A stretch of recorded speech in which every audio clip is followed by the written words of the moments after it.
હાલ ચોમાસાની સિઝનમાં ઠેર ઠેર સાપ, અજગર, મગર જેવા ઝેરી પ્રાણીઓ નીકળવાના બનાવો રોજે રોજ બનતા હોય છે.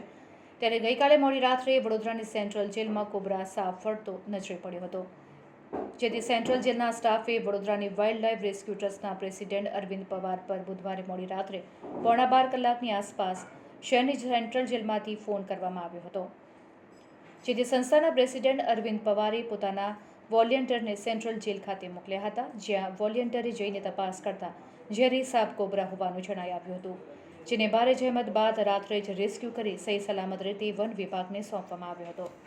નોંધનીય છે કે અગાઉ પણ ઘણી વખત વડોદરાની સેન્ટ્રલ જેલમાંથી મગર અને સાપનું રેસ્ક્યુ કરવામાં આવ્યું છે.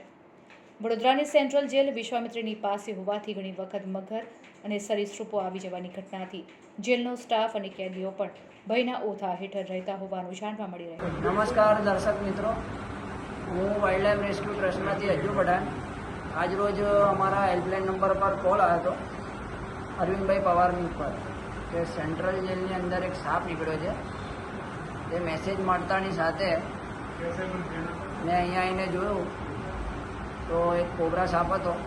એને સહી સલામત રીતે આપણે એને રેસ્ક્યુ કરી લીધું છે. હવે એને આપણે ફોરેસ્ટ ડિપાર્ટમેન્ટમાં હવે આપણે એને સબમિટ કરીશું. Wildlife rescue trust president Arvind Pawar.